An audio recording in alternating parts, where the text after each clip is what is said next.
Breaking news చూస్తున్నాం. ఇవాళ అకౌంట్లలోకి రైతు భరోసా డబ్బులు పడబోతున్నాయి.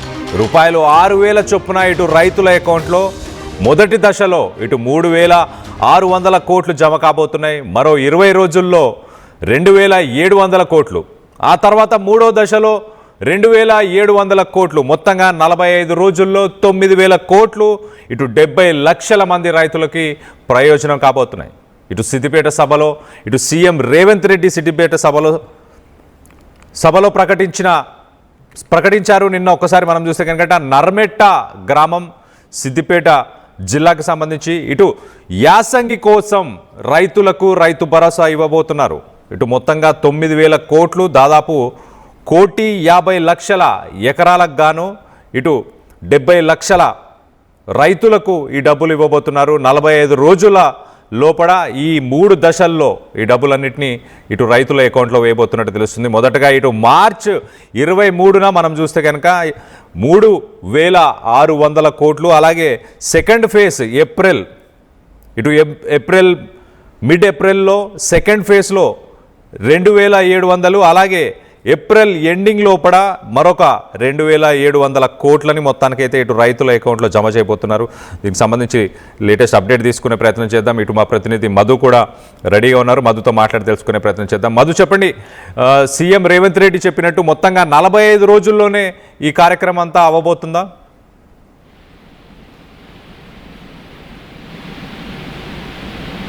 రైట్ మధు. కళ్యాణ్, 45 రోజుల్లోనే ఈ నిధులన్నీ అకౌంట్లలో జమ కాబోతున్నాయా? అంటే 3 విడతల్లో వేస్తామనేటువంటిది ప్రభుత్వం గతంలోనే ప్రకటన చేసింది. నిన్న సిద్దిపేట పర్యటనలో ముఖ్యమంత్రి రేవంత్ రెడ్డి సభావేదికగా డైరెక్ట్ గా క్లారిటీ ఇచ్చే ప్రయత్నం చేశారు. ఇది ఒక ట్వీట్ కూడా చేశారు ఆయన మొదటిసారి. చాలా రోజుల తర్వాత ట్వీట్ చేస్తూ దాంట్లో ఒక పెద్దన్నగా బాధ్యత తీసుకుంటున్నారు, రైతులకు అన్నగా అనేటువంటి స్టేట్మెంట్ కూడా చేశారు.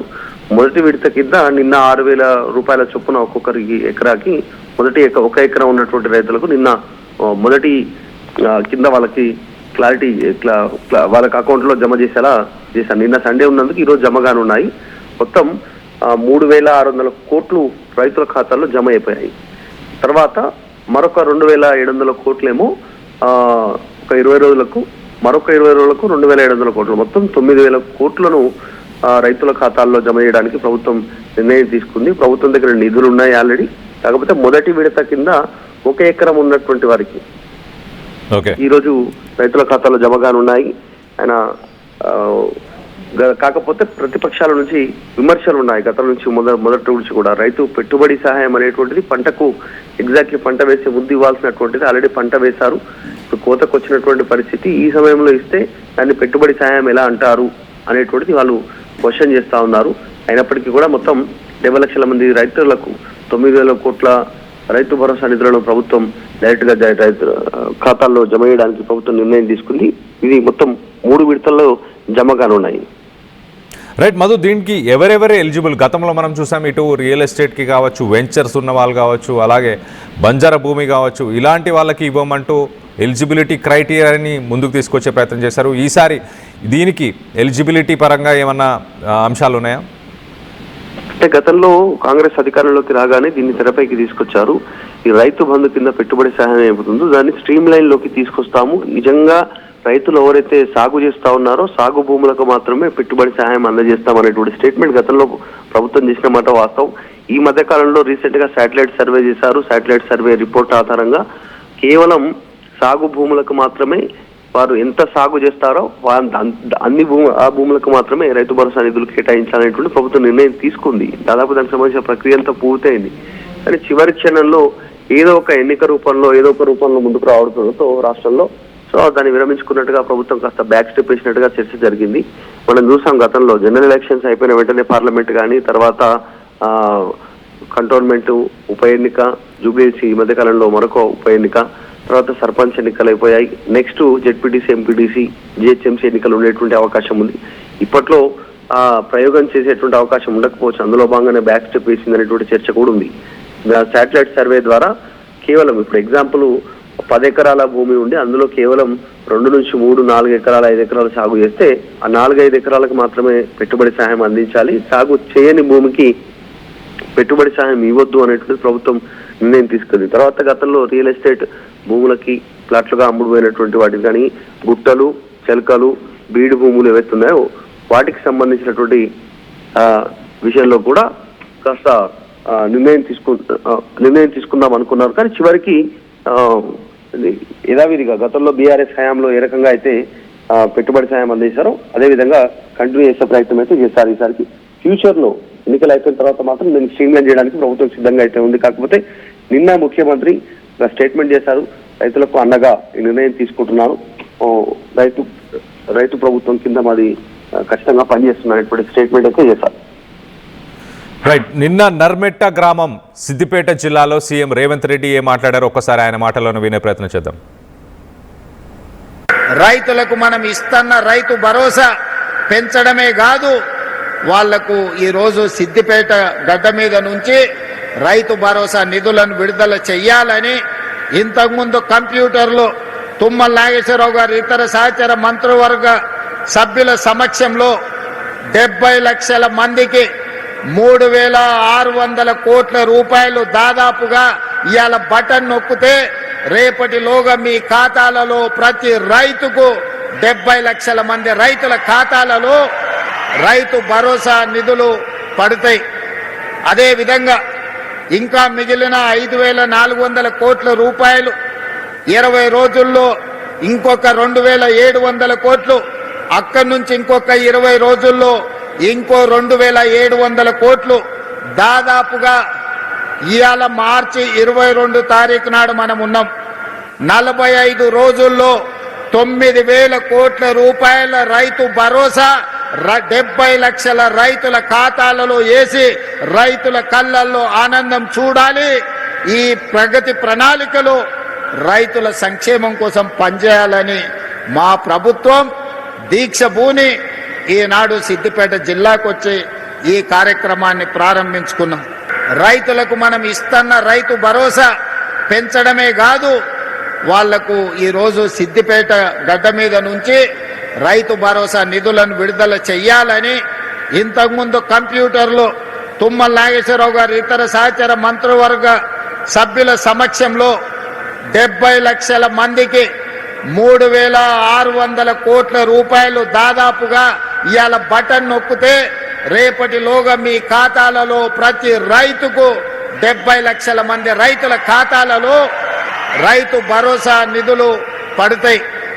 అదే విధంగా ఇంకా మిగిలిన 5,400 కోట్ల రూపాయలు 20 రోజుల్లో ఇంకొక 2,700 కోట్లు, అక్కడి నుంచి ఇంకొక 20 రోజుల్లో ఇంకో 2,700 కోట్లు, దాదాపుగా ఇవాళ మార్చి 22 తారీఖు నాడు మనం ఉన్నాం.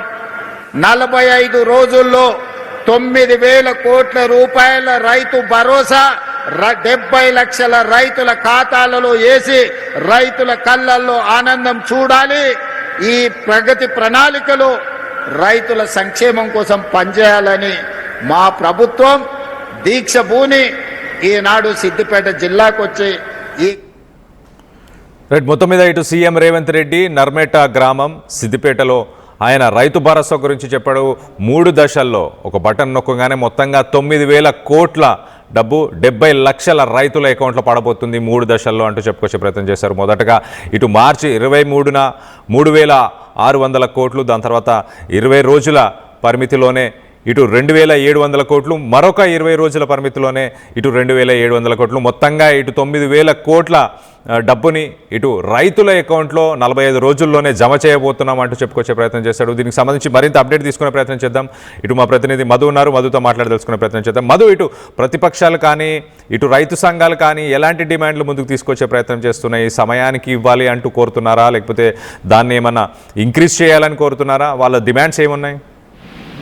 గతంలో కాంగ్రెస్ 15,000 2 విడతల వారీగా ఎకరాకి ఇస్తామనేటువంటి స్టేట్మెంట్ చేశారు. దాన్ని ఇంప్లిమెంట్ చేయాలనేటువంటి డిమాండ్ గత కొంతకాలంగా చేశారు. ఇప్పుడు మాట్లాడట్లేదు. కానీ ప్రస్తుతం పెట్టుబడి సహాయం కేవలం ఎన్నికల కోసం మాత్రమే దాన్ని ఉపయోగించుకుంటుంది కాంగ్రెస్ పార్టీ. దాన్ని ఎన్నికల బంధుగా మార్చింది అనేటువంటి స్టేట్మెంట్ మాత్రం చేస్తా ఉన్నారు. కేవలం ఎన్నికల సమయంలో ఈ స్టేట్మెంట్ చేయడం, వారికి చెప్పడం, రైతులను ఆకర్షించేలా చేయడం, ఓట్లు వేసుకున్న తర్వాత దాన్ని మర్చిపోవడం, వాళ్ళకు అనుకూలంగా ఉన్నటువంటి సమయంలో మాత్రం పెట్టుబడి సాయం అందించడం అనేటువంటిది కరెక్ట్ కాదు. అనేటువంటి డిమాండ్ ఉంది.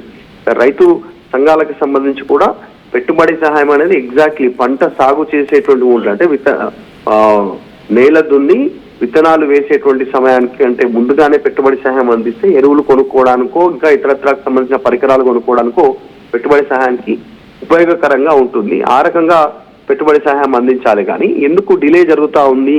పెట్టుబడి సహాయం అంటే పంట వేసి చేతికి వచ్చిన తర్వాత ఇచ్చేది పెట్టుబడి సహాయం కింద దాన్ని ఎట్లా చూడాల్సి ఉంటుంది? అది కాదు కదా అనేటువంటి దీని పూర్తి స్థాయిలో దీనికి సంబంధించినటువంటి దాని పర్యవసానమే మారిపోతా ఉంది.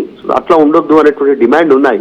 ప్రభుత్వం ఏమో నిధులు లేనటువంటి సిచ్యువేషన్ ఉంది. చాలా సందర్భాల్లో చెప్తా ఉంది ప్రభుత్వం ప్రస్తుతం నిధులు సమకూర్చుకోవాలనేటువంటి సిచ్యువేషన్ లో ఈ 9,000 కోట్లను కూడా సమకూర్చుకోవడానికి వివిధ మార్గాల ద్వారా వాటిని సమకూర్చుకున్నటువంటి సిచ్యువేషన్.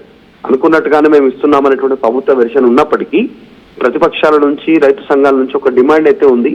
టైంకు పెట్టుబడి సహాయం అందజేయాలి అనేటువంటి డిమాండ్ తెరపైకి తెస్తా ఉన్నారు. దీనిపైన ప్రభుత్వం నుంచి క్లారిటీ లేదు. ఫ్యూచర్ లో మాత్రం దీన్ని స్ట్రీమ్ లైన్ చేసే ఉద్దేశంతో ప్రభుత్వం ఉన్నట్టుగా చాలా స్పష్టంగా కనిపిస్తా ఉంది. అంటే కేవలం సాగు భూములకు మాత్రమే పెట్టుబడి సహాయం అందించాలనేటువంటి ఒక ఉద్దేశంతో ప్రభుత్వం ఉంది. అది ఎప్పటి నుంచి ఇంప్లిమెంటేషన్ అవుతుంది అనేటువంటిది ఈ ఫ్యూచర్ లో తేలే అవకాశం ఉంది. Right Madhu, thanks for the latest update. మొత్తం మీద ఈసారి రైతులకు సంబంధించిన పట్టాదారు పాస్బుక్లు అలాగే డిజిటల్ సిగ్నేచర్ రెవెన్యూ పోర్టల్లో డిజిటల్ సిగ్నేచర్ ఎవరికైతే పూర్తయిందో వారందరూ కూడా ఎలిజిబుల్. వారందరికీ కూడా ఇటు యాసంగికి గాను 6,000 రూపాయలు ఎకరానికి చొప్పున ఇటు 6,000 రూపాయలు రైతుల అకౌంట్లో పడబోతున్నాయి. మొత్తంగా 3 దశల్లో రేపు మొదటగా ఇటు 1 ఎకరం ఉన్న వ్యక్తులకి 1 ఎకరం ఉన్న రైతులకి మొదటి దశలో వాళ్ళకి 3,600 కోట్లు మొత్తానికైతే జమ కాబోతున్నాయి. దాని తర్వాత రెండవ దశలో ఇటు 2,700 కోట్లు 20 రోజుల్లో పడబోతున్నాయి. మళ్ళా మూడవ దశలో ఏప్రిల్ చివరి వారం లోపల ఇటు మొత్తంగా తుది దశలో 2,700 కోట్లు మొత్తంగా 9,000 కోట్ల డబ్బు ఇటు రైతులకు చేరబోతుంది. దీని ద్వారా దాదాపు 70 లక్షల మంది రైతులు దీని ద్వారా లబ్ధి పొందబోతున్నారు. దీనికి సంబంధించి మీరేమనుకుంటున్నారు? ఇటు టైంకి యాసంగి టైంకి కావచ్చు, ఇటు రబీ టైంకి కావచ్చు, మొత్తానికైతే ఇటు అకౌంట్లో ముందుగానే డబ్బులు రావాలని కోరుతున్నారా? దీనికి సంబంధించి రైతులు ఏమనుకుంటున్నారు? మీ అభిప్రాయాలను కింద కామెంట్ రూపంలో తెలియపరచండి.